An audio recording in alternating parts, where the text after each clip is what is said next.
Hello guys, welcome back to another lecture. और आज का लेक्चर इंतहाई इंपॉर्टेंट है। इसमें हम फ्रीडमान इक्वेशन और एक्सेलरेशन इक्वेशन डिराइव करेंगे, जो कि कॉस्मोलॉजी की इंतहाई इंपॉर्टेंट इक्वेशंस है।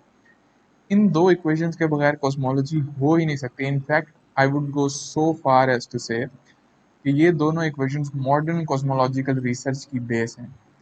कॉस्मोलॉजी में रिसर्च करने के लिए इन दोनों इक्वेशंस का आना इंतहाई इंपॉर्टेंट है। तो इन दोनों इक्वेशंस को डिराइव करने से पहले हम जरा रिव्यू कर लेते हैं अभी तक जो हम पढ़ चुके हैं उसका, ताकि हमारे पास क्लू हो कि हम कैसे क्यों ये इक्वेशन डिराइव करने जा रहे हैं दोनों। तो पहले तो हमने लास्ट लेक्चर में कैपा का पढ़ा था, जो कि बताता है कि यूनिवर्स की शेप कैसी है। इसकी मुख्तलिफ वैल्यूज, यानी फॉर जीरो वो फ्लैट होता है, और फॉर -1 वो हाइपरबोलिक होता है, फॉर 1 वो स्फेरिकल होता है। और दूसरा हमने आर नॉट के बारे में पढ़ा था, जो कि रेडियस बताता है। यानी पहली बात तो है कि यूनिवर्स में कर्वेचर होना चाहिए, और अगर है तो उस कर्वेचर का रेडियस क्या है, तो ये हमें रेडियस ऑफ कर्वेचर बताता था। इन तीनों क्वांटिटीज का हमने जिक्र लास्ट लेक्चर में किया था। और तीसरी जो चीज़ है इंपॉर्टेंट यूनिवर्स के कर्वेचर में, वो एक्सपेंशन है यूनिवर्स की, जो कि स्केल फैक्टर से हमें पता चलती है। लेकिन आइंस्टाइन की थियरी हमसे वादा करती है कि स्पेस टाइम के अंदर जो कर्वेचर पैदा होता है वो मैटर के प्रेजेंस से कर्व होता है। यानी मैटर की जो प्रेजेंस है वो स्पेस टाइम के अंदर कर्वेचर पैदा करती है। फ्रीडमान ने जस्ट यही किया कि फ्रीडमान ने रिलेट किया कि ये जो कर्वेचर वाली क्वांटिटीज हैं, यानी ए ऑफ टी, आर नॉट और कैपा, ये यूनिवर्स के अंदर जो मैटर प्रेजेंट है उसके साथ कैसे रिलेटेड है। क्योंकि जी आर तो कहती है कि विदाउट दोज मैटर पार्टिकल्स या matter and energy that is present in the universe, universe उसके बगैर उसके अंदर कर्वेचर ही नहीं आ सकता, उसकी कोई प्रॉपर्टी हो ही नहीं सकती, वो फ्लैट होगा, जैसा कि स्पेशल रिलेटिविटी वाले पार्ट में हमने डिस्कस किया। चलिए, फ्रीडमान ने क्या किया था इसके बारे में मैं थोड़ा सा बता दूं। फ्रीडमान ने आइंस्टाइन की फील्ड इक्वेशंस यूज की थी। अभी तक मैंने आप लोगों को आइंस्टाइन की फील्ड इक्वेशंस नहीं दिखाई, पर अब मैं आपको आइंस्टाइन की फील्ड इक्वेशंस दिखाने लगा हूं। इनसे हमने कुछ करना नहीं है, ना ही हमने इनको यूज करके फ्रीडमान इक्वेशंस डिराइव करनी है। हम कोई और मेथड अपनाएंगे। मगर फ्रीडमान ने जो यूज किया था वो आइंस्टाइन की ये फील्ड इक्वेशंस थी जो मैं लिखने लगा। ये इक्वेशन ना आपको आना जरूरी है, ना इस इक्वेशन में से आपको कुछ समझ आना जरूरी है। ये मैंने सिर्फ आई प्लेजर के लिए लिखी है और फ्रीडमान की स्टोरी बताने के लिए लिखी है। इस इक्वेशन, ये आइंस्टाइन ने इक्वेशन लिखी थी, ये एक्चुअली फ्रीडमान ने नहीं इक्वेशन लिखी थी। इसको आइंस्टाइन फील्ड इक्वेशन कहते हैं। तो फ्रीडमान ने इस इक्वेशन को यूज किया। ये इक्वेशन की जो लेफ्ट हैंड साइड है वो बताती है कि यूनिवर्स में कर्वेचर किस तरीके से पैदा हो रहा है। ये जी म्यू न्यू एक्चुअली ये मेट्रिक टेंसर है, और आर यू भी इसको कहते ही कर्वेचर टेंसर है, आर इसको रिची स्केलर कहते हैं, और ये कॉस्मोलॉजिकल कांस्टेंट है। इसके बारे में हम अगले लेक्चर में बहुत डिटेल से जिक्र करेंगे। इसको आइंस्टाइन का बिगेस्ट ब्लेंडर भी कहते हैं। और ये जो साइड है इसको हम एनर्जी मोमेंटम टेंसर कहते हैं, ई एम टेंसर। यानी कि इधर मैटर प्रेजेंट है एक साइड पे इस इक्वेशन की, और इस इक्वेशन की दूसरी साइड पे कर्वेचर प्रेजेंट है। ये इक्वेशन स्पेस टाइम के कर्वेचर को और स्पेस टाइम के अंदर जो मैटर या एनर्जी प्रेजेंट है, क्योंकि मैटर और एनर्जी एक ही चीज है स्पेशल रिलेटिविटी के बकौल, उन दोनों को आपस में रिलेट करती है। तो फ्रीडमान ने यही इक्वेशन यूज की, और जो हम मैट्रिक पहले पढ़ चुके हैं वो मैट्रिक यूज किया, और उससे क्या किया, kappa, A of T, R naught, और यूनिवर्स के अंदर जो एनर्जी डेंसिटीज है मुख्तलिफ क्वांटिटीज की, उनको हम एप्सिलॉन ऑफ टी से डिनोट करते हैं, क्योंकि वो टाइम में चेंज होती है। इसके बारे में हम अभी बड़ी डिटेल में पढ़ेंगे, पर अभी for the sake of story, तो ये जो यूनिवर्स के अंदर एनर्जी डेंसिटी है इसको बाकी तीनों चीजों से रिलेट करता है। फ्रीडमान ने यही आइंस्टाइन फील्ड इक्वेशन यूज की और उसको कैपा, ए ऑफ टी और आर नॉट से रिलेट किया। यानी कि how does matter tell space how to curve, and then how does space tell matter how to move. Friedmann ने हबल के एक्सपेरिमेंट से कई साल पहले ये इक्वेशन डिराइव कर ली थी, मगर उस टाइम फ्रीडमान को किसी ने सीरियस नहीं लिया। आइंस्टाइन तक ने फ्रीडमान को सीरियस नहीं लिया, बल्कि उसने कहा कि फ्रीडमान की इक्वेशंस जो प्रिडिक्ट करती हैं कि यूनिवर्स फैल भी सकता है और कॉन्ट्रैक्ट भी कर सकता है, ये कोई हकीकत में नहीं हो सकता, बल्कि ये बस एक मैथमेटिकल क्यूरियोसिटी है आइंस्टाइन के अपने अल्फाज में। यानी वो बस मैथमेटिक्स के साथ खेल रहा है फ्रीडमान, इसका कोई मकसद नहीं है। क्योंकि आइंस्टाइन ये बिलीव करता था कि यूनिवर्स स्टैटिक है, ना फैल रहा है ना कॉन्ट्रैक्ट कर रहा है, वो एक जगह पर रुका हुआ है। बाद में हबल के रिजल्ट्स में जब एक्सपेंशन प्रूव कर दी, तो फिर लोग फ्रीडमान के जो वर्क है उसको सीरियस लेने लगे, मगर उस टाइम तक वो जिंदा नहीं रहा। जो कि बहुत से साइंटिस्ट का फेट होता है कि उनकी लाइफ में उनकी डिस्कवरीज को नहीं माना जाता, जैसे गैलीलियो है हमारे सामने, बोल्ट्जमैन, हाइगन, ये लोग भी, बहुत सारे साइंटिस्ट इसी फेट का शिकार होते हैं। जीआर को यूज करके ये इक्वेशंस डिराइव करना हमारा मकसद नहीं है, क्योंकि जीआर को यूज करके इक्वेशंस डिराइव करना इंतहाई कॉम्प्लिकेटेड है और हमारे स्कोप से बाहर है। तो हम इनफैक्ट न्यूटोनियन मैकेनिक्स यूज करेंगे, मगर हम देखेंगे कि न्यूटोनियन मैकेनिक्स यूज करके भी फ्रीडमान ने जो इक्वेशन डिराइव की थी उस तक, उसके काफी करीब हम पहुंच सकते हैं, और उससे जो इंट्यूशन है वो हम बिल्ड कर सकते हैं। बाद में हम उसको करेक्ट कर लेंगे फ्रीडमान की इक्वेशन को देखकर, जो असल इक्वेशन है उससे कंपेयर करके। तो इस तरीके से मैं फ्रीडमान की इक्वेशन डिराइव करूंगा, तो इंट्यूशन हमारी बहुत अच्छी बिल्ड होगी, but we will not do the actual derivation that Friedmann did using the full power of general relativity and tensors. अब हम Newtonian form of Friedmann equation derive करने लगे हैं, मगर उससे पहले कुछ इंपॉर्टेंट बातें हैं जो मैं आपको कर दूं। वो ये कि कभी आपने सोचा कि हम अर्थ के ऊपर जो भी पार्टिकल पड़ा हो, पोस्ट करें उसका मास स्मॉल m है, अर्थ का मास कैपिटल M है, हम उसके ऊपर जो फोर्स लग रही होती है उसको ऐसे मॉडल करते हैं कि वो है F is equal to minus G M M over R square. हालांकि अर्थ तो एक राउंड सॉलिड ऑब्जेक्ट है, और ये जो फॉर्मूला है ये हम शुरू में पढ़ते हैं कि ये दो पॉइंट मैसेस के दरमियान का फॉर्मूला है, यानी अगर एक पॉइंट मैस हो कैपिटल एम और एक पॉइंट मैस हो स्मॉल एम, उसके ऊपर जो स्मॉल एम और कैपिटल एम के दरमियान जो फोर्स का फॉर्मूला होगा वो भी यही होगा। मगर पूरी अर्थ जो कि एक सॉलिड ऑब्जेक्ट है उसके दरमियान और उसके सरफेस पर जो फोर्स का फॉर्मूला होता है वो भी यही होता है। यानी अर्थ को हम इस तरीके से मॉडल कर सकते हैं कि जैसे उसका सारा का सारा जो मैस है वो इसके सेंटर के ऊपर कॉन्सेंट्रेटेड हो, और अपने सरफेस के ऊपर it acts like a point mass. और इसी तरह हम इसकी पोटेंशियल एनर्जी भी लिख सकते हैं। हमें पता है कि जो पोटेंशियल एनर्जी होती है ग्रेविटेशनल फोर्स में किसी भी सिस्टम की, तो वो होती है minus G M M over R. तो होपफुली आप लोगों ने अगर बेसिक मैकेनिक्स पढ़ी है तो आपने ये ग्रेविटेशनल पोटेंशियल एनर्जी का फॉर्मूला भी पढ़ा होगा। अब एक्चुअली न्यूटन ने ये प्रूव किया था कि कोई भी आपके पास स्फेरिकल बॉडी हो जो कि होमोजीनियस हो, यानी कि उसके अंदर तमाम डेंसिटी जो है वो तमाम जगह सेम हो, तो हम उसको डिवाइड कर सकते हैं छोटे छोटे मैसेस के अंदर, जिसमें एक का मैस होगा डी एम, यानी स्मॉल मैस को मैं डी एम कह रहा हूँ, ये भी डी एम, ये भी डी एम। और अगर उन सारे स्मॉल मैसेस का हम सम कर दें और वो एक बड़ा कैपिटल मैस बने एम, तो वो अपने सरफेस पर जो फोर्स लगाती है किसी भी मैस पॉइंट मैस एम पर वो बॉडी, तो वो इसी न्यूटोनियन ग्रेविटेशनल लॉ से दी जाती है। ये न्यूटन ने प्रूव किया था। अब हम इसी चीज का फायदा उठाएंगे और इसको अपने पूरे यूनिवर्स के ऊपर एक्सटेंड कर देंगे। आप फर्ज करें आप इतना जूम आउट कर जाते हैं यूनिवर्स से कि आप गैलेक्सीज, ये पॉइंट्स जो मैं बना रहा हूँ ये सिर्फ गैलेक्सीज नहीं है, बल्कि ये गैलेक्सी क्लस्टर्स हैं जो छोटे छोटे पॉइंट्स लग रहे हैं, आप इतना ज्यादा जूम कर जाते हैं। और हम ऐसा कोऑर्डिनेट सिस्टम बनाते हैं जिसमें हम यूनिवर्स के सेंटर पे हों। तो अब फर्ज करें आप कोई गैलेक्सी के ऊपर कॉन्सेंट्रेट कर लें अगर, तो ये एक गैलेक्सी जो मैंने अलग कलर में बनाई है इसको मैं स्मॉल मैस एम दे देता हूँ।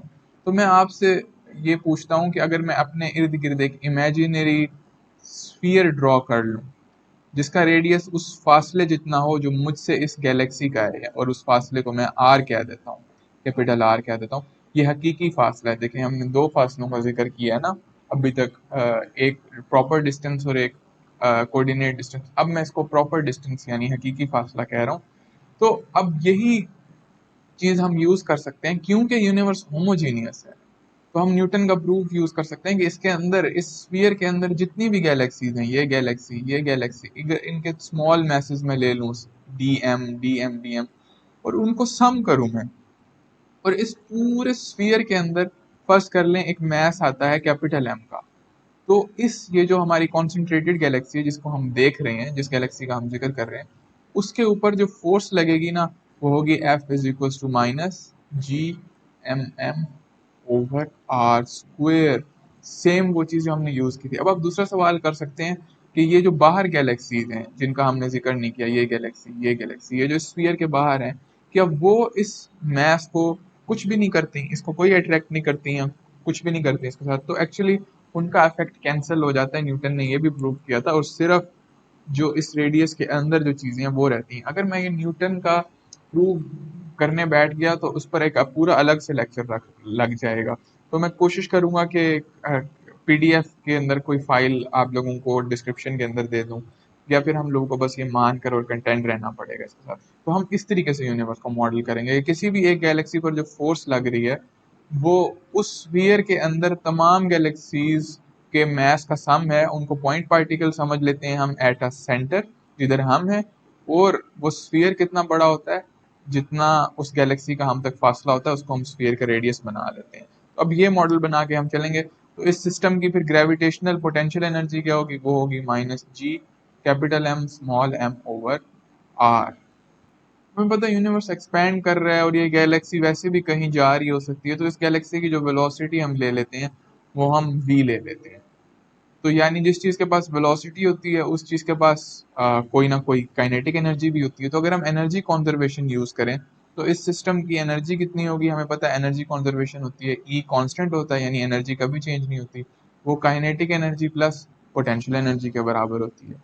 और काइनेटिक एनर्जी जो होती है वो हमेशा 1/2 mv² होती है, जिधर m वो गैलेक्सी का मास है, ये स्मॉल m, और जो v² है वो वेलोसिटी है, और पोटेंशियल एनर्जी होगी हमारे पास सिस्टम की, जो कि ये मैंने ऊपर लिख रही है minus G M M over R. इस इक्वेशन से हम शुरू करेंगे हमारी डेरिवेशन। अब देखिए वेलोसिटी को मैं लिख सकता हूँ कि ये डेरिवेटिव है आर का विद रिस्पेक्ट टू टी। क्यों ये डेरिवेटिव है आर का विद रिस्पेक्ट टू टी, क्योंकि आर गैलेक्सी का फासला है हमसे, it's the distance from us to the Galaxy.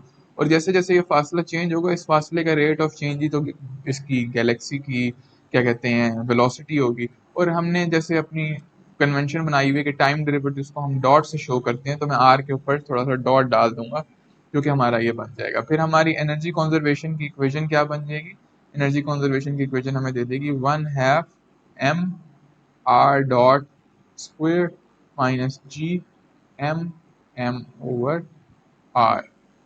तो अब गौर करें कि यूनिवर्स एक्सपैंड कर रहा है, तो जैसे जैसे यूनिवर्स एक्सपैंड करेगा तो जो हमारा ये इमेजिनरी स्फीयर है इसका जो रेडियस है ये भी इंक्रीज करेगा, और इसका रेडियस टाइम में यानी इंक्रीज करेगा। तो ये जो रेडियस है ये टाइम का फंक्शन है, मगर किस तरीके से ये टाइम का फंक्शन है उसके लिए हम लिख सकते हैं r is equals to a of t times some reference radius जो हम आर एस ले लेते हैं। अब ये जो रेफरेंस रेडियस है यूं समझे ये कोऑर्डिनेट डिस्टेंस का काम कर रहा है। कोऑर्डिनेट डिस्टेंस, ये ए ऑफ टी हमारा जाना माना स्केल फैक्टर है, और आर ऑफ टी जो है वो एक्चुअल प्रॉपर रेडियस है या प्रॉपर डिस्टेंस है। ठीक है, अगेन बहुत दफा देखा हुआ ये मॉडल है तो इसको मैं ज्यादा एक्सप्लेन नहीं करता। अब इसी को मैं वापस अपनी इक्वेशन के अंदर पुट कर देता हूँ। अगर मैं इसका डॉट ले लूंगा तो ये हो जाएगा R dot is equal to A dot of T R of S, और इसको अब हम लेकर जाकर ऊपर पुट कर देते हैं हमारी इक्वेशन के ऊपर। तो हमारी एनर्जी कंजर्वेशन की इक्वेशन क्या बन जाएगी, 1/2 m a dot a of T R S, इसका स्क्वायर क्योंकि वेलोसिटी का स्क्वायर होता है एनर्जी कंजर्वेशन में, और G M M over A dot T R S. इधर एक और बात है बड़ी मजे की गौर करने वाली कि यूनिवर्स की जो डेंसिटी है वो कांस्टेंट नहीं रहती। तो अगर हमारे स्फीयर के अंदर जो मास था वो तो यूनिवर्स के साथ साथ एक्सपैंड करेगा, ठीक है, वो जो स्फीयर है उसका जैसे जैसे रेडियस एक्सपैंड करेगा उसके अंदर जो मास है वो भी एक्सपैंड करेगा, मगर यूनिवर्स की डेंसिटी कांस्टेंट नहीं रहती। वो हमारे स्फीयर की जो डेंसिटी है वो चेंज होती रहेगी, लेकिन मास उस स्फीयर के अंदर ही रहेगा। चलें, अगर ये बात ज़्यादा सही से क्लियर नहीं हो रही क्योंकि ये बात इंपॉर्टेंट है तो मैं ऊपर ले जाकर आपको हमारी पिक्चर से दोबारा समझा देता हूँ। इस पिक्चर में देखें कि जैसे जैसे ये स्फीयर एक्सपैंड करेगा ये गैलेक्सी ये गैलेक्सी ये गैलेक्सी ये सारी इसके साथ एक्सपैंड करेंगी। हमारे स्फीयर की डेंसिटी तो चेंज हो रही है, मगर जो टोटल मास है जो कैपिटल एम से डिनोट किया ये चेंज नहीं हो रहा। तो अब हमें अपने मॉडल में मास की जगह डेंसिटी डालनी चाहिए क्योंकि टाइम के अंदर डेंसिटी भी चेंज हो रही है। तो इसको हम कैसे करेंगे, हमें पता है कि डेंसिटी जो होती है किसी भी ऑब्जेक्ट की वो होती है, डेंसिटी को रो से रिप्रेजेंट करते हैं, वो होती है मास ओवर वॉल्यूम। और अगर डेंसिटी और जो वॉल्यूम है वो दोनों टाइम के फंक्शंस हैं, क्योंकि वॉल्यूम तो उसी रेडियस के प्रोपोर्शनल है ना, जो मैं अभी दिखाता हूँ किसी भी स्फीयर का जो वॉल्यूम होता है वही होगा। तो अगर रो भी फंक्शन ऑफ टाइम है तो इसको हम लिख सकते हैं rho of T, mass function of time ये कांस्टेंट है, मगर v भी फंक्शन ऑफ टाइम है। अब हमें पता है किसी भी जो स्फीयर होता है उसका वॉल्यूम कितना होता है, 4/3 पाई आर क्यूब। मगर आर क्यूब क्या है, अब वो है A of T times R S, यानी ये इसका क्यूब हो जाएगा। तो अगर हम इसको थोड़ा सा सिंप्लीफाई कर दें तो हमारे पास आ जाएगा 4/3 pi A cube of T और आर एस क्यूब। अब अगर आप डेंसिटी वाली इक्वेशन से मास को डेंसिटी और वॉल्यूम के टर्म्स में लिखें तो मास को हम लिख सकते हैं डेंसिटी टाइम्स वॉल्यूम। ठीक है, और डेंसिटी अभी हमें नहीं पता कि क्या है, इसको हम अभी फंक्शन ऑफ टाइम ही रहने देते हैं, इसको जनरल रहने देते हैं। और v हमें पता है क्या है, कि वो बन जाएगा 4/3 pi A cube of T R S cube. तो ये हमारे पास मैथ आ गया। अब इस मैथ को हम अपनी एनर्जी कॉन्जर्वेशन की इक्वेशन के अंदर पुट कर देते हैं। तो अगर हम इसको अपनी एनर्जी कॉन्जर्वेशन के अंदर पुट कर दें तो ये बन जाएगा E is equals to 1/2 m A dot square of T R S square minus G small m over A dot of T R S, ये पहले से था और अब मैं कैपिटल M की वैल्यू पुट कर रहा हूँ। ये यहाँ पर कैपिटल M आना था तो इसकी जगह मैं इसकी वैल्यू पुट कर देता हूँ। देते हैं होगी rho of T into 4/3 pi A cube of T R S cube. तो ये मैंने इधर पुट कर दिया है मैथ्स की जगह सब। अब हम तकरीबन अपनी डेरिवेशन के एंड तक पहुंच गए हैं और अब बस हम इसे क्वांटिटी से पहले डिवाइड करना होगा, वो क्योंकि मज़ीद अब सिंप्लीफिकेशन ही है बस, और वो क्वांटिटी है m A square T R S square. तो अगर हम ये क्वांटिटी दोनों साइड्स पर डिवाइड कर दें तो हमारी इक्वेशन क्या बन जाती है, ये हो जाएगा E, क्योंकि दोनों साइड्स पर डिवाइड किया तो इसके नीचे भी ये क्वांटिटी आ जाएगी m A square T R S square is equals to, देखिएगा इससे बड़ी प्यारी और अच्छी शक्ल आ जाएगी हमारी इक्वेशन की, 1/2 m A dot square T R S square. और क्योंकि हमने इससे भी ये डिवाइड करनी है तो इसके नीचे भी हमारी ये इक्वेशन आ जाएगी, एक्सप्रेशन आ जाएगी A square T R S square. और इसके बाद मजीद माइनस, और अगली टर्म हमारी 4 वाली है, 4 pi A square T R S square rho of T M. और ये किस चीज़ से डिवाइड हो जाएगी, इसके नीचे 3 तो पहले से ये डिवीजन में नहीं आ रहा मगर मैं फिर भी इसे ब्लू में लिख रहा हूँ, A square T R S square. अब देखें ये एम ए स्क्वेयर टी, ऊपर भी ए स्क्वेयर टी और एम ये इससे कट गया, इधर M A square T, A square T नहीं कटेगा, इधर एम आर स्क्वेयर से कटेगा क्योंकि ऊपर ए डॉट है नीचे ए है तो मजीद कटिंग नहीं होगी। और इस साइड पे तो कुछ भी नहीं कटता तो ये मजीद सिंप्लीफाई होकर क्या बन जाएगा, E over M A square T R S square is equal A dot square over A, time के फंक्शंस हैं, minus 4 pi rho of T over 3। इधर एक g का फैक्टर भी आना था जो कि इधर आ जाएगा। अब इस पूरी इक्वेशन को 2 से मल्टीप्लाई कर दें तो हमारे पास ये बन जाता है 2e ओवर m A square T R S square is equals to A dot of T square over A square T minus 4/3 pi G rho T. और 4 से भी जब 2 मल्टीप्लाई होगा तो वो 8 बन जाएगा। हमारी न्यूटोनियन फ्रीडमान इक्वेशन की जो फाइनल शक्ल बनती है वो होगी ए डॉट ओवर ए का whole square is equals to 8 pi G over 3 rho of T plus 2 E over M A square R S square. ये थी Newtonian derivation of Friedmann equation. अब हम इस इक्वेशन की इंटरप्रिटेशन करते हैं। पहली बात तो ये कि ये इक्वेशन है क्या और हमें बता क्या रही है। देखिए हम एक अच्छे भले गैलेक्सी और यूनिवर्स के सिस्टम में चले थे और देखिए हमने कौन सी दो चीज़ों को रिलेट कर लिया। हमने यूनिवर्स के स्केल फैक्टर को, ठीक है, पहली बात तो हमने यूनिवर्स के स्केल फैक्टर को यूनिवर्स के अंदर जो मैटर की जो डेंसिटी है, जो गैलेक्सीज के स्फीयर की जो डेंसिटी थी वो थी मैटर डेंसिटी से रिलेट कर दी। यानी हम कहाँ से बात लेके चले थे और हमने पूरे यूनिवर्स के बारे में डिस्कस करने वाली एक इक्वेशन बना ली, क्योंकि ए ऑफ टी जो है ये किसी एक गैलेक्सी का नहीं है, किसी एक जगह का नहीं होता, बल्कि पूरे यूनिवर्स की जो एक्सपेंशन है, रिलेटिव एक्सपेंशन, उसको शो करता है। क्योंकि हमने स्फीयर को कोई रेडियस नहीं दिया था, तो for all intents and purposes we can think of that sphere as the whole universe. तो ये इक्वेशन हमें बता के रही है। देखिए ए डॉट जो है, ए डॉट जो क्वांटिटी है, ये रेट ऑफ चेंज है स्केल फैक्टर का। This is the rate of change of scale factor, यानी ये वेलोसिटी है यूनिवर्स की एक्सपेंशन की। तो इसकी जो राइट हैंड, जो इसकी जो लेफ्ट हैंड साइड है एक तरीके से, वो आप देख सकते हैं कि वो हमें यूनिवर्स की एक्सपेंशन का रेट ऑफ चेंज बता रही है, या स्पीड बता रही है एक्सपेंशन की। और जो लेफ्ट साइड है वो इस स्पीड को, एक्सपेंशन की, रिलेट कर रही है यूनिवर्स के अंदर जो मैटर डेंसिटी प्रेजेंट है और यूनिवर्स की एनर्जी के साथ। अब इधर बात है कि इसमें कोई कर्वेचर नहीं आया, कैपा की कोई कोई फैक्टर नहीं आया। तो ये सही बात है, क्योंकि असल फ्रीडमैन इक्वेशन के अंदर कैपा आएगा, मगर it will come at its due time. और हमने क्योंकि न्यूटोनियन मेथड यूज किया है, न्यूटोनियन फिजिक्स में तो कोई कर्वेचर का कॉन्सेप्ट ही नहीं है, इसलिए कैपा या कर्वेचर नाम की कोई चीज अंदर नहीं घुसी। मजीद अंदर एक, इसके अंदर एक बात नोटिस करें कि अगर मैं ए डॉट ऑफ टी दोनों तरफ स्क्वायर रूट ले लूं,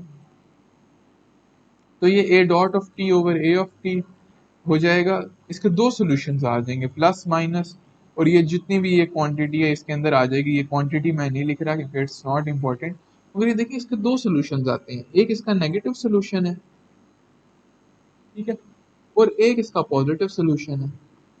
ये दो सॉल्यूशन क्या मतलब है, यानी एक दफा इसकी वेलोसिटी जो है यूनिवर्स की, वो पॉजिटिव है एक सॉल्यूशन में और एक सॉल्यूशन में नेगेटिव है। पॉजिटिव वेलोसिटी तो चले समझ आती है, इसका मतलब यूनिवर्स एक्सपैंड कर रहा है। पॉजिटिव का मतलब जो वेलोसिटी का जो साइन होता है वो डायरेक्शन शो करता है, ठीक है, तो ये डायरेक्शन शो करता है। इसका मतलब है कि यूनिवर्स आउटवर्ड डायरेक्शन में यानी एक्सपैंड कर रहा है with positive velocity.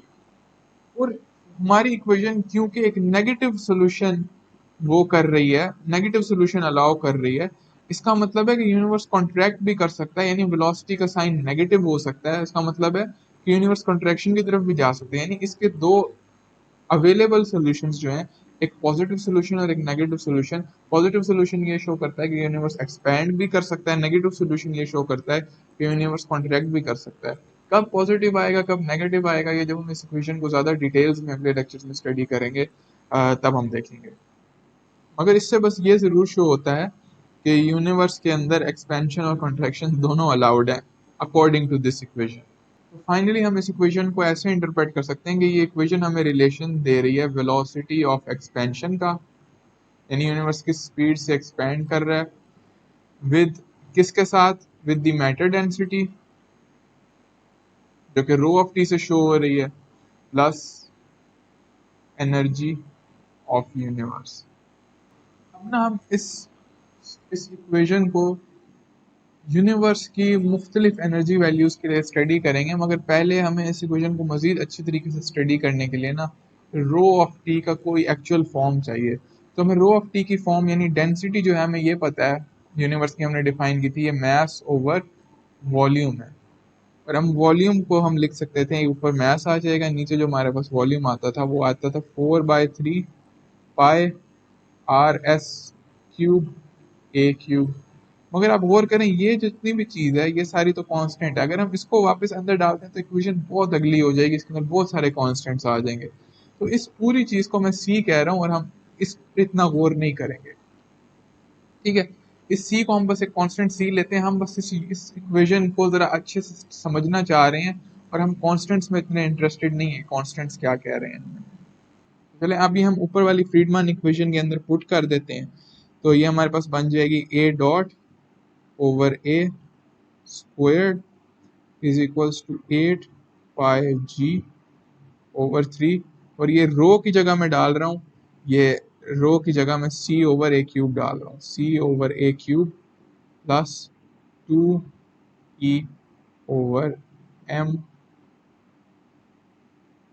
r s square a square, ठीक है, तो इसमें और कुछ भी मैंने चेंज नहीं किया, बस हमारे पास रो के लिए मैंने एक फॉर्म पुट कर दिए ताकि हम इसको ज़्यादा मजीद डिटेल में स्टडी। अब चलिए ज़रा पहला केस चेक करें, केस 1, जब एनर्जी ग्रेटर देन जीरो होगी। देखें, यूनिवर्स की एक्सपेंशन की वेलोसिटी नेगेटिव हो सकती है, मगर एक्चुअली स्केल फैक्टर कभी भी नेगेटिव हो सकता है, इसका डेरिवेटिव नेगेटिव हो सकता है, लेकिन इसका साइज कभी भी नेगेटिव नहीं हो सकता। नेगेटिव साइज का कोई मतलब ही नहीं है इस वजह से।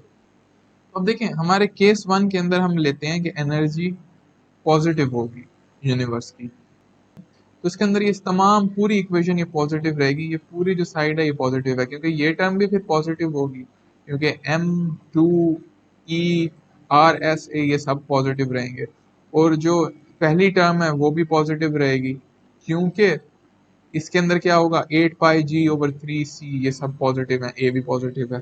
तो इसमें अब क्या होगा कि पूरी टर्म हमेशा पॉजिटिव रहेगी, इसका मतलब है लेफ्ट हैंड साइड भी हमेशा पॉजिटिव रहेगी। इस केस में यूनिवर्स सिर्फ एक्सपैंड ही करेगा, क्योंकि वेलोसिटी जो है यूनिवर्स की एक्सपेंशन की वो ऑल द टाइम पॉजिटिव रह रही है।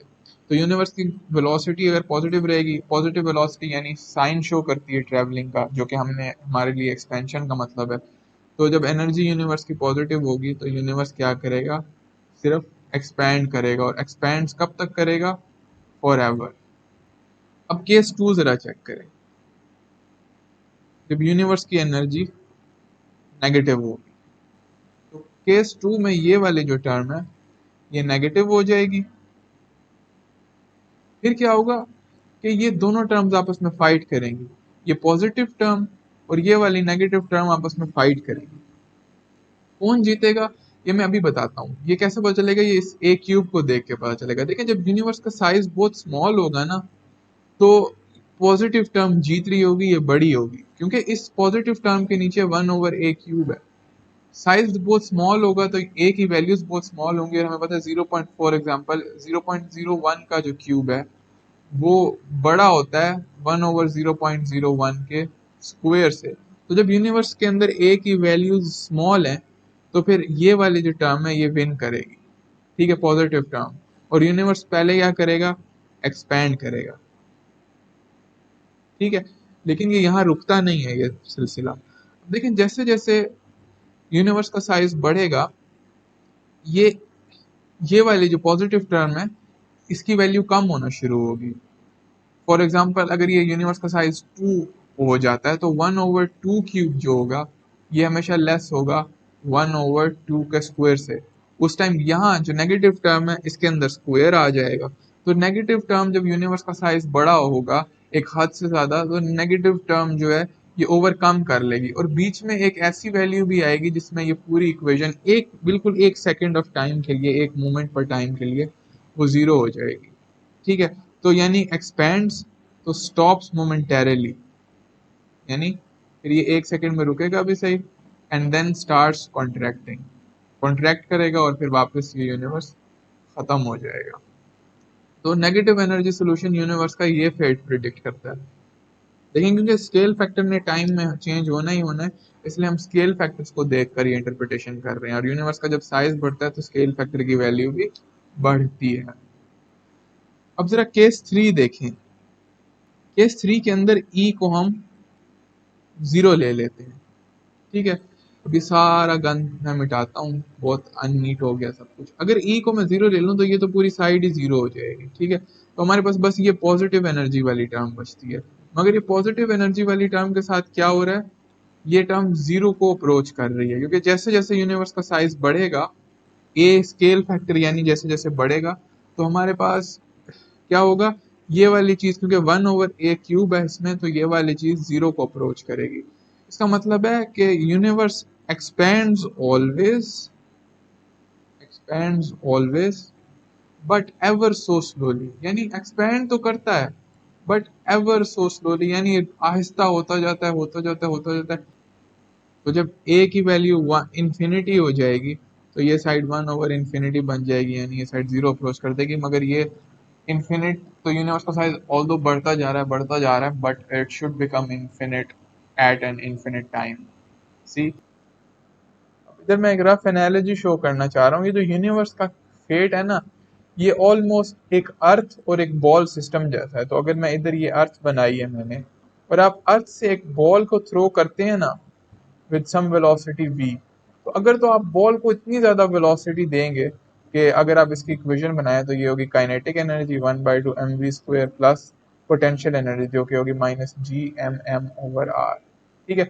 अगर आप इस बॉल को पॉजिटिव एनर्जी देंगे यानी कि काइनेटिक एनर्जी टर्म जो होगी वो पोटेंशियल एनर्जी से ग्रेटर होगी, तो क्या होगा, ये बॉल एस्केप कर जाएगी अर्थ को। तो ये बिल्कुल वैसा जैसे हमने यूनिवर्स के लिए देखा था कि जब ई ग्रेटर देन जीरो हो तो यूनिवर्स हमेशा के लिए एक्सपैंड करता जाता है। ये बिल्कुल वैसे ही है कि जैसे हम जब E greater than zero velocity energy देकर, यानी बहुत हाई काइनेटिक एनर्जी देकर किसी बॉल को अर्थ से फेंकते हैं तो ये फॉर एवर अर्थ से बाहर जाती रहती है, जाती रहती है। दूसरी तरह देखिए, जब हम किसी बॉल को ई लेस देन जीरो देकर बाहर फेंकते हैं ना, यानी पोटेंशियल एनर्जी टर्म ग्रेटर होती है, तो इस बॉल जाती है जाती है जाती है, एक जगह रुक जाती है और फिर ये वापस आ जाती है। ठीक है, वापस अर्थ के ऊपर आ जाती है। और ये देखें, हमने भी यही देखा था कि जब यूनिवर्स की एनर्जी लेस देन जीरो हो तो यूनिवर्स का भी इसी तरह फेट होता है कि ये बाहर निकलता है निकलता है निकलता है और वापस आ जाता है। यानी अगर लेट सपोज गॉड ने यूनिवर्स बनाया है, तो अगर गॉड बहुत ज्यादा एनर्जी देकर बिग बैंग करेगा ना, तो वो बिग बैंग की एनर्जी इतनी ज्यादा होगी कि हर चीज फौर हमेशा फैलती जाएगी। लेकिन वो थोड़ी सी एनर्जी देकर बिग बैंग करेगा तो वेलोसिटी तो यूनिवर्स को गॉड ने दी होगी, मगर वो यूनिवर्स फैलेगा, रुकेगा और फिर वापस कॉन्ट्रैक्ट कर लेगा। अब जरा ई इक्वल जीरो वाला केस देखें। ई इक्वल जीरो यानी जीरो एनर्जी होगी अगर किसी बॉल की, तो वो जब इस एनर्जी से बॉल को फेंका जाए तो बॉल एक्चुअली आगे जाती है जाती है जाती है जाती है और वो जाती रहती है, मगर वो हमेशा स्लो डाउन होती रहती है और इन्फिनिटी पर जाके ये बॉल रुक जाती है।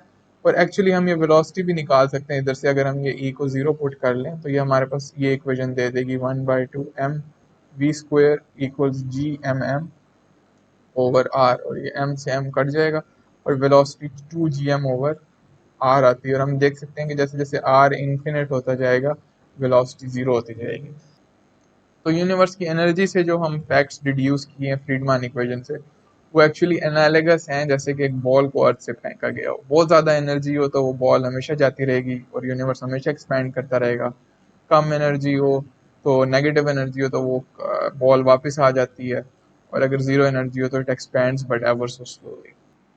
ये वो एक्चुअली असल इक्वेशन है जो फ्रीडमान ने जनरल रिलेटिविटी से आइंस्टाइन की फील्ड इक्वेशन से डिराइव की थी। अब अगर हम इसे कंपेयर करें हमने जो इक्वेशन डिराइव की है उससे, तो हम बड़े इंपॉर्टेंट चीज़ें देख सकते हैं। अब पहली बात तो ये देखेंगे कि ये कितनी सिमिलर है। हमारे पास भी a dot over a square आता है, दूसरी साइड पे 8πg/3 आता है, c का फैक्टर नहीं आता, again c is a relative thing. और इधर हमारे पास एनर्जी डेंसिटी आ रही है, हमारी इक्वेशन के अंदर मैटर डेंसिटी आती है, फिर plus 2e/m/s square A square T. तो अभी मैंने पहली दफा आपको ये दिखाई है तो मैं जरा इसका बता दूं अगेन, ये टर्म इधर भी वेलोसिटी ऑफ एक्सपेंशन को शो कर रही है, क्योंकि ए डॉट जो होता है वो rate of change of scale factor यानी वेलोसिटी को शो करता है। इधर हमारे पास एनर्जी डेंसिटी है, मैटर डेंसिटी नहीं है, क्योंकि एनर्जी जो है वो E equals M C square के जरिए मैटर को भी अपने अंदर अकाउंट कर लेती है, तो एनर्जी ज्यादा जनरल चीज है मैटर से। और इधर हमारे पास कर्वेचर आ रहा है, तो ये देखें ये कर्वेचर है, वो जिसकी वैल्यू 1 हो, 0 हो या -1 हो तो वो मुख्तलिफ शेप शो करता है। और इधर हमारे पास रेडियस ऑफ कर्वेचर आ रहा है। तो एज प्रोमिस्ड ये जो इक्वेशन है ये यूनिवर्स के मैटर और एनर्जी कंटेंट, यूनिवर्स के कर्वेचर, रेडियस ऑफ कर्वेचर और स्केल फैक्टर को आपस में रिलेट करती है। तो हम जरा ये देखते हैं कि ये जो फर्क है ये क्या है। तो पहला फर्क देखें, एक तो रो ऑफ टी को हमने रिप्लेस किया है एप्सिलॉन ऑफ टी से, या ई ऑफ टी चले से कह देते हैं, ई ऑफ टी से, जो कि क्या बता रहा है हमें कि मैटर को हमने एनर्जी से रिप्लेस कर दिया है। अब आइंस्टाइन की इक्वेशंस के अंदर यानी एनर्जी तो लाइट के पास भी होती है, मैटर के पास भी होती है, एम सी स्क्वायर के जरिए, फोटॉन्स, मैटर, पार्टिकल्स, हर चीज के पास एनर्जी होती है, मगर जरूरी नहीं है कि हर चीज के पास मैस हो। तो एनर्जी डेंसिटी ज्यादा जनरल चीज है। तो ये देखें, ये अच्छी बात है कि जनरल रिलेटिविस्टिक इंटरप्रिटेशन के अंदर हमारे पास एनर्जी डेंसिटी आई है, तो इट मेक्स सेंस एक्चुअली। और जो दूसरा चेंज है वो ये है कि हमने यूनिवर्स की एनर्जी के साथ यानी 2e यानी इस टर्म के साथ 2e/mRs ए स्क्वायर वाली टर्म के साथ, खैर ए स्क्वायर तो वही रहा है, इसको कंपेयर करने की जरूरत नहीं है। इस वाले कांस्टेंट को हमने कैपा c²/r0 स्क्वायर से वो कर दिया है, रिप्लेस कर दिया है। यानी ये हमें बता रहा है कि यूनिवर्स की एनर्जी जो है वो एक्चुअल में एक्सपेंशन या कॉन्ट्रैक्शन नहीं करवाती जैसा हमने पहले अभी देख कर आए हैं, बल्कि यूनिवर्स का कर्वेचर जो है वो डिसाइड करता है, उसकी वैल्यू डिसाइड करती है कि यूनिवर्स एक्सपैंड करेगा, कॉन्ट्रैक्ट करेगा, कैसे बिहेव करेगा। क्योंकि according to general relativity it's the curvature of space-time that actually decides its fate in accordance with its relation with matter। अगले तमाम लेक्चर्स में हमने तकरीबन इसी इक्वेशन की स्टडी करनी है। अभी मैं इस इक्वेशन को यहीं छोड़ रहा हूँ और हम एक्सेलरेशन इक्वेशन की डेरिवेशन की तरफ चलेंगे, मगर अगले लेक्चर में हम इस इक्वेशन की स्टडी करेंगे, बड़ी डिटेल में इंटरप्रिटेशन करेंगे, बल्कि इन ऑल कमिंग लेक्चर्स यही इक्वेशन ही, इसकी तमाम डिटेल्स, ये एनर्जी डेंसिटीज कौन कौन सी हैं, किस किस तरीके की और क्या क्या है इस इक्वेशन के साथ, वही हमारा मकसद होगा। अब हम एक्सेलरेशन इक्वेशन डिराइव करने जा रहे हैं, तो पहला सवाल जो आप कर सकते हैं वो ये है कि क्यों हमें एक और इक्वेशन की क्यों ज़रूरत है जब हमारे पास फ्रीडमान इक्वेशन जैसी इतनी अच्छी इक्वेशन है। एक्चुअली फ्रीडमान इक्वेशन के अंदर हमारे पास दो अननोन्स हैं, एक ए ऑफ टी यानी स्केल फैक्टर, ये भी हमें एक्सप्लिसिटली टाइम का फंक्शन चाहिए, और ई ऑफ टी यूनिवर्स के अंदर जो एनर्जी डेंसिटीज मौजूद है। क्योंकि जब फ्रीडमान ने आइंस्टाइनियन जनरलाइजेशन की तो इसके अंदर अब तमाम किस्म की एनर्जी डेंसिटीज आती हैं, वो फिर मैटर भी हो सकता है, वो लाइट भी हो सकती है, और वो कोई अननोन चीज़ भी हो सकती है जो यूनिवर्स के अंदर एनर्जी ऐड कर रही है, मगर हमें शायद ना पता हो कि वो क्या चीज़ है, तो वो कोई अननोन चीज़ भी हो सकती है। ठीक है, तो ये दो अननोन्स हैं, तो दो अननोन्स हैं मगर इक्वेशन एक है, तो एक इक्वेशन काफ़ी नहीं होती दो अननोन्स फाइंड करने के लिए, इसलिए हमें एक और इक्वेशन चाहिए जो कि हमारी एक्सेलरेशन इक्वेशन होगी। तो that's the motivation behind deriving the acceleration equation. Acceleration equation derive करने के लिए हम थर्मल फिजिक्स यूज़ करेंगे, थर्मोडायनेमिक्स।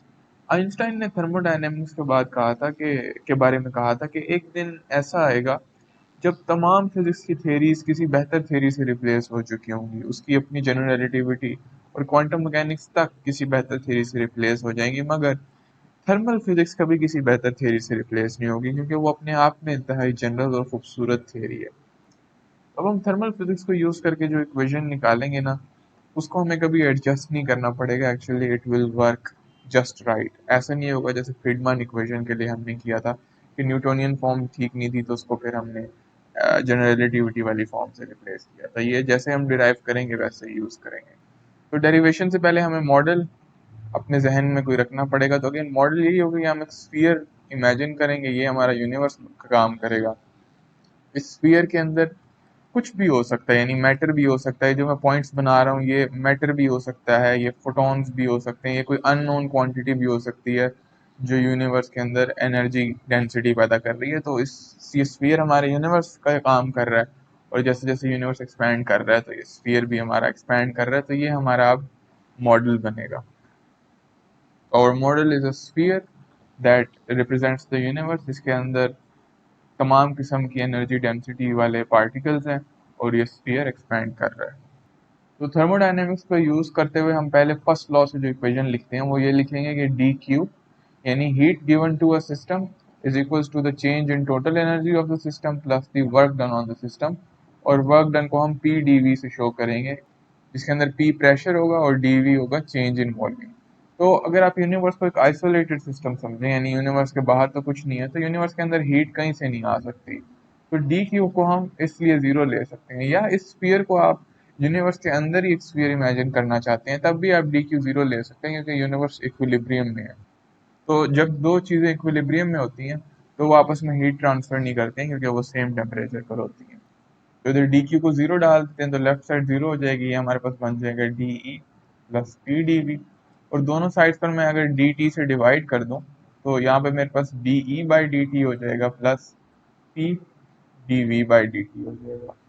और D E by D T को और D V by D T को मैं अपनी जो हमने अब कन्वेंशन बनाई हुई है डॉट से लिख सकता हूँ, तो ये ई dot plus P V dot हो जाएगा, जो कि टाइम डेरिवेटिव्स को शो करते हैं।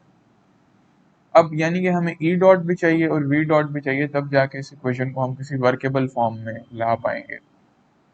वॉल्यूम हमें पता है टाइम का फंक्शन किस तरीके से होता है, वो होता है v is equals to 4/3 pi R S cube A cube. ठीक है, ये हम बार बार ये फॉर्मूला यूज कर चुके हैं। अब इसका अगर मुझे टाइम डेरिवेटिव चाहिए, यानी मैं दोनों तरफ टाइम डेरिवेटिव ले जाऊं, तो ये वॉल्यूम v डॉट बन जाएगा, इधर 4/3 पाई आर एस क्यूब, ये सारा कांस्टेंट ऐसे ही रहेगा, ए की एक पावर नीचे आएगी, 3 नीचे आ जाएगा और ये ए स्क्वायर हो जाएगा। बाद में चेन रूल से इसका भी डेरिवेटिव लिया जाएगा, जिसको मैं ए डॉट से शो कर रहा हूँ। अब दोनों तरफ ऊपर और नीचे ना इस राइट हैंड साइड पर ए से मल्टीप्लाई भी कर दें, ए से डिवाइड भी कर दें। ठीक है, इधर ये देखें, ये ए इस वाले ए के साथ जाएगा तो ए क्यूब बन जाएगा, और फिर मैं इसको ऐसे लिख सकता हूँ कि V dot is equal to 4/3 pi R S cube A cube, और ये 3 a डॉट, और ये जो मैंने नीचे a डिवाइड किया था, इस चीज को मैं एक साथ लिख रहा हूँ। अब देखें, ये चीज हमारे पास वापस वॉल्यूम आ गया है। वॉल्यूम का जो हमने ओरिजिनल फॉर्मूला लिखा था, ये वही हमारे पास आ गया, एक ऊपर और नीचे डिवाइड करने से भी। तो इस ट्रिक से हमारी इक्वेशन या वॉल्यूम का डेरिवेटिव काफी काफी सिंप्लीफाई हो जाता है, और ये हमें दे देता है 3 a dot over a into v। तो हम जिस इक्वेशन को सिंप्लीफाई करना चाह रहे हैं वो है E dot plus P V dot is equal to 0। चलें, वी डॉट तो हमारे पास आ गया इक्वेशन ए की शक्ल में। अब हम ई डॉट भी निकालने की कोशिश करते हैं। उसके लिए हम ई से शुरू करेंगे, यानी टोटल एनर्जी। टोटल एनर्जी कितनी होती है? वो होगी एनर्जी डेंसिटी टाइम्स वॉल्यूम। जैसे मैटर जो होता है वो मैटर डेंसिटी टाइम्स वॉल्यूम होता है, उसी तरह टोटल एनर्जी को भी हम इसी तरीके से लिख सकते हैं। तो अब अगर दोनों तरफ मैं टाइम डेरिवेटिव ले लूं तो ये ई डॉट हो जाएगा, और ये भी टाइम का फंक्शन है ई, और वी भी टाइम का फंक्शन है, तो ये हो जाएगा E dot V plus V dot E. हमारे पास ये बन जाएगा। अब इसके अंदर हम वी डॉट पुट कर सकते हैं, तो चलें इसके अंदर वी डॉट पुट कर देते हैं। तो ये बन जाएगा E dot is equal to small E dot V plus, और ये वी डॉट में ऊपर जो ब्लू इक्वेशन है ए, उससे पुट कर रहा हूँ, ये दे देगा 3 a dot over a into V, and then we will again have e। और इस इक्वेशन में से मैं v कॉमन लेके लिख सकता हूँ, तो मैं लिख सकता हूँ e dot is equals to v, then we will have e dot plus 3 a dot over a e। तो ये हमारे पास आ जाएगा। अब इस e डॉट को भी हम इधर पुट कर देते हैं, और इस v डॉट को भी हम इधर पुट कर देते हैं v डॉट की जगह। ये दोनों पुट करने के बाद ये इक्वेशन 1 क्या बन जाएगी, हम इधर कर लेते हैं। तो ई डॉट की जगह जब हम ये रेड वाली एक्सप्रेशन पुट करेंगे तो ये हमें दे देगा v into E dot plus 3 a dot over a small E. ये वाली एक्सप्रेशन मैंने ई डॉट के अंदर पुट की है, और प्लस हमारे पास p भी आता है, और v डॉट की जगह हम ये ब्लू वाली एक्सप्रेशन पुट करेंगे, इक्वेशन a जो हमारी स्क्रीन पर है, उससे हमारे पास आ जाएगा 3 a dot over a v is equals to 0। तो ये हमारी इक्वेशन 1 इस फॉर्म की बन जाएगी। इसको मजीद सिंप्लीफाई करेंगे तो ये v इन दोनों में कॉमन आ सकता है, ये भी v है और ये भी v है, तो ये v टोटल बाहर आ सकता है। ये हमारे पास हो जाएगा v बाहर आ जाएगा e dot plus 3 a dot over a e plus 3 a dot over a p is equal to 0। ये v दोनों साइड्स पे डिवाइड होगा तो ये खत्म हो जाएगा, और इधर 3 a डॉट ओवर a और इधर भी 3 a डॉट ओवर a मैं कॉमन ले सकता हूँ, तो ये फाइनली बन जाएगा e dot plus 3 a dot over a e plus p is equal to 0। ये इंतहाई इंपॉर्टेंट इक्वेशन है। ये एक्सेलरेशन इक्वेशन तो नहीं है, मगर ये इक्वेशन एक्सेलरेशन इक्वेशन से भी ज़्यादा इंपॉर्टेंट है। इसको फ्लूइड इक्वेशन कहते हैं। इन ड्यू टाइम हम इसकी अच्छी खासी इंटरप्रिटेशन भी करेंगे, बट फ्रीडमैन इक्वेशन अगर यूनिवर्स की सबसे इंपॉर्टेंट इक्वेशन है ना, तो this is the second most important equation of the universe. ठीक है, इस इक्वेशन को आपने याद रख लेना, बल्कि जैसे आपको एफ इक्वल्स एम ए याद है, आपको एफ इक्वल्स क्यू ई याद है, एफ इक्वल्स Q1 Q2/r² याद है, ग्रेविटेशन का फॉर्मूला याद है, तो इतना एक अगर आपने सीरियसली कॉस्मोलॉजी करनी है तो आपको फ्रीडमैन इक्वेशन और ये फ्लूइड इक्वेशन याद होनी चाहिए। मगर ये एक्सेलरेशन इक्वेशन नहीं है। हम एक्सेलरेशन इक्वेशन इसको यूज करके और फ्रीडमैन इक्वेशन को यूज करके डिराइव कर सकते हैं। एक्चुअली एक्सेलरेशन इक्वेशन ज़्यादा इंट्यूटिव है, इसलिए हम वो डेराइव करना चाहते हैं। तो चलें फिर अब अपनी एक्सेलरेशन इक्वेशन की डेरिवेशन की तरफ वापस चलते हैं। फ्लूइड इक्वेशन अब आपने अपने जहन में रखनी है और हम अब फ्रीडमैन इक्वेशन को वापस लिखते हैं, क्योंकि हमें इन दोनों को आपस में मिलाना पड़ेगा एक्सेलरेशन इक्वेशन डिराइव करने के लिए। तो Friedmann equation A dot square over A square, इसको ज़्यादातर मैं होल में लिखता होता हूँ, मगर अब मैं इसके साथ कुछ करना है तो इसलिए होल में नहीं लिख रहा। तो 8 pi G over 3 C square E plus kappa C square over R not square, और यहाँ पे माइनस आना है, minus kappa C square over R not square A square. अब दोनों तरफ मैं ए स्क्वायर से मल्टीप्लाई कर देता हूँ, तो दोनों तरफ ए स्क्वायर से मल्टीप्लाई करूंगा तो इधर पहली लेफ्ट साइड पे ए स्क्वायर खत्म हो जाएगा, राइट साइड पे पहली टर्म में कुछ भी नहीं है ए स्क्वायर को खत्म करने के लिए, तो इसके साथ ये ए स्क्वायर आके मल्टीप्लाई हो जाएगा, minus kappa square C square over R not square, इधर भी ए स्क्वायर खत्म हो जाएगा जब हम ए स्क्वायर मल्टीप्लाई करेंगे। तो ये हमारे पास बन जाएगी। इसके बाद दोनों तरफ टाइम डेरिवेटिव ले लें। अब दोनों तरफ अगर हम टाइम डेरिवेटिव लेंगे ना, तो उससे देखिएगा क्या होता है। हमारे पास पहले तो लेफ्ट साइड पर 2 नीचे आ जाएगा ए डॉट से, अगर इधर टाइम डेरिवेटिव लेंगे एक पावर नीचे आई, ऊपर एक पावर से माइनस हो गई, और सेकंड डेरिवेटिव बन जाएगा ए का, जिसको हम 2 डॉट से शो करेंगे। इसके बाद राइट हैंड साइड पे पहली टर्म देखें, वो है 8 pi G over 3 C square. ये तो सब कांस्टेंट है, मगर ई भी टाइम का फंक्शन है और ए भी टाइम का फंक्शन है, तो पहले ई का डेरिवेटिव आएगा और ए वैसा का वैसा रहेगा, यानी ए स्क्वायर ऐसे कैसे रहेगा, और ई का डेरिवेटिव जिसको ई डॉट से शो करेंगे, फिर प्लस, फिर ए का डेरिवेटिव आएगा और ई वैसा का वैसा रहेगा। जब ए स्क्वायर का डेरिवेटिव लेंगे तो 2 नीचे आ जाएगा, ए की पावर में से एक माइनस होगा और ए सिंगल डॉट आ जाएगा चेन रूल के जरिए, और ये ई वैसे का वैसे आएगा। और अगली ये जो टर्म है, थर्ड टर्म है, ये तो कांस्टेंट है, ठीक है, ये राइट साइड पे सेकंड टर्म समझ लेंगे, कांस्टेंट है तो ये 0 हो जाएगी, जिसको मुझे लिखने की जरूरत नहीं है। फिर अब ना दोनों साइड्स पर डिवाइड कर दें एक टर्म से जो मैं बता रहा हूँ, जिससे हमारी इक्वेशन मजीद सिंप्लीफाई हो जाएगी और हम अपनी डेरिवेशन की तरफ जाएंगे। ये है ए डॉट सी, 2a डॉट से दोनों तरफ अगर मैं डिवाइड कर दूं, तो ये लेफ्ट साइड पे मेरे पास आ जाएगा 2a डबल डॉट, तो लेफ्ट साइड पे मेरे पास आ जाएगा 2a dot A double dot divided by 2a dot is equal to, right side में मेरे पास आ जाएगा 8 pi G over 3 C square. पहले मैं ज़रा यहीं पर इसको डिवाइड कर देता हूँ, ताकि ये 2 और 8 आपस में कटें और इधर 4 बन जाए, और फिर मैं बाद में ए और ए डॉट को भी अंदर लेके जाता हूँ, तो बाकी वैसा का वैसा आ जाएगा A square E dot plus 2a dot. तो यहाँ हमारा 2 से 2 कट जाता है और ए डॉट से ए डॉट कट जाता है लेफ्ट हैंड साइड पे, तो लेफ्ट हैंड साइड बन जाएगी A dot over A is equals to 4 pi G over 3 C square, इधर ए स्क्वायर ई डॉट से भी डिवाइड हो जाएगा A dot plus 2a dot E, इस टर्म से भी ये डिवाइड हो जाएगा, ठीक है। इधर ए डॉट से कट जाएगा, इधर एक ए इसके स्क्वायर से कट जाएगा, तो ये मजीद हमारे पास क्या बन जाएगा, A dot double dot over A 4 pi G over 3 C square A E dot over A dot plus 2e, ये हमारे पास आ गया। अब हमें ना फ्लूइड इक्वेशन को यूज करना पड़ेगा। दोबारा मैं फ्लूइड इक्वेशन लिखता हूँ और मैं दिखाता हूँ कि उसकी अब हमें ज़रूरत क्यों पड़ रही है। ये फ्लूइड इक्वेशन है E dot plus 3a dot over A E plus P is equals to 0। तो ये जो सेकंड टर्म है, इसको मैं दूसरी साइड पे ले जाता हूँ इस इक्वेशन, तो ये बन जाएगी E dot is equals to -3a dot over A E plus P. अब ये ए डॉट ओवर ए को मैं क्रॉस मल्टीप्लाई कर देता हूँ दूसरी साइड पर, तो ये हमें दे देगा E dot A over A dot is equals to -3 E plus P. अब ये A over A dot E dot, ये हम पुट कर सकते हैं इधर, क्योंकि इधर भी एग्जैक्ट यही चीज़ है, A over A dot E dot, और ये पुट करते ही हमारे पास जो इक्वेशन है एक्सेलरेशन इक्वेशन जिसकी तलाश में हमें वो आ जाएगी। तो ये A double dot over A is equals to 4 pi G over 3 C square, ये मैं टॉप इक्वेशन में लिख रहा हूँ, मगर अब हम ये ब्लू वाली जो टर्म है A over A dot E dot की जो हमने एक्सप्रेशन निकाली है वो पुट कर देंगे, तो ये बनेगा -3 ई प्लस पी, ठीक है।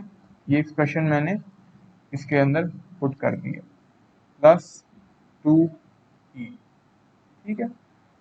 मजीद सिंप्लीफाई कर देते हैं, A double dot over A is equal to 4 pi G over 3c² minus 3e minus 3p plus 2e। तो ये माइनस 3e प्लस 2e मिलाकर माइनस ई दे देंगे हमें। 4 pi G over 3c² minus E minus 3p।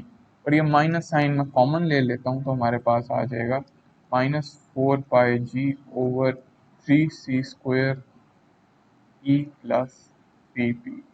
तो यही हमारी acceleration equation है। चलें इसके बारे में हम थोड़ी सी बात करते हैं।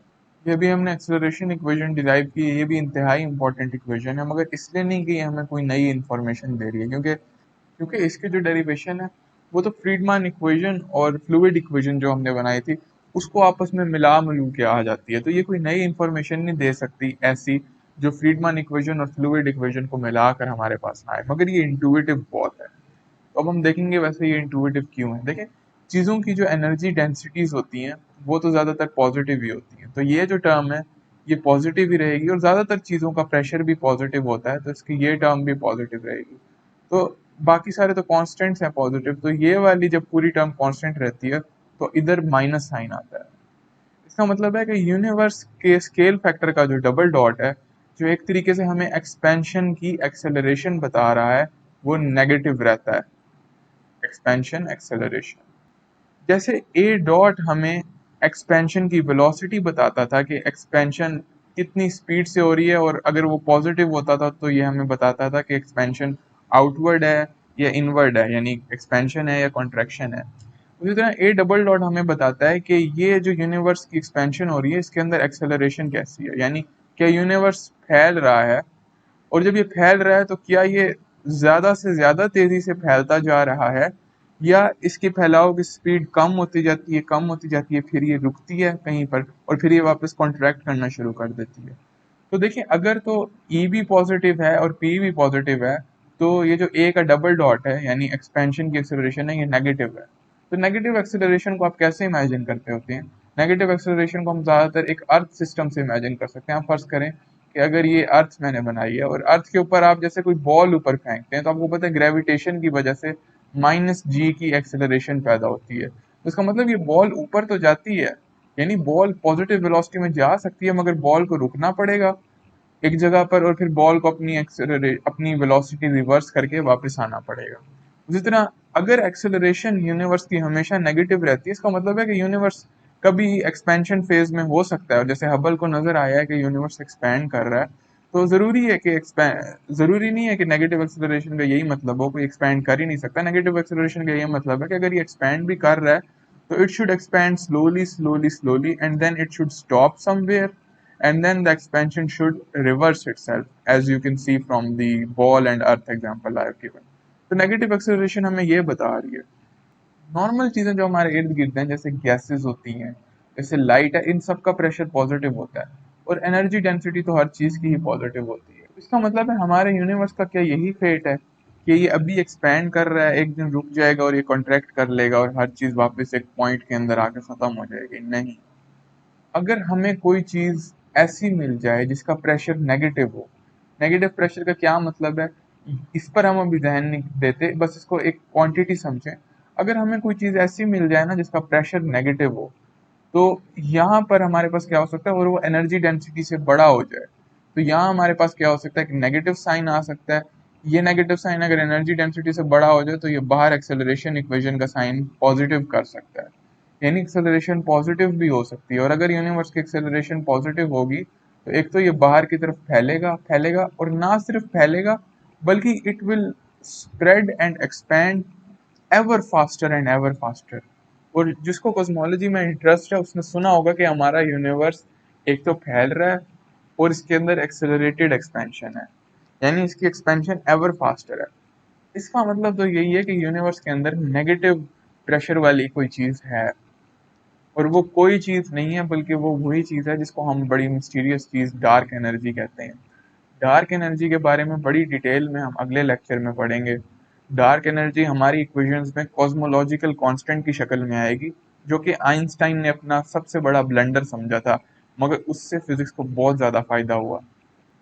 तो नेक्स्ट लेक्चर में हम एक्सेलरेशन इक्वेशन को थोड़ा सा मज़ीद इंट्यूटिवली देखेंगे, वो इसको यूज़ करके और इसके अंदर डार्क एनर्जी टर्म ऐड करेंगे यानी कॉस्मोलॉजिकल कांस्टेंट ऐड करेंगे, और हम फ्रीडमैन इक्वेशन की मुख्तलिफ फॉर्म्स भी देखेंगे, जिससे यूनिवर्स की सबसे इंपॉर्टेंट इक्वेशन के बारे में हमारी इंट्यूशन बढ़ेगी।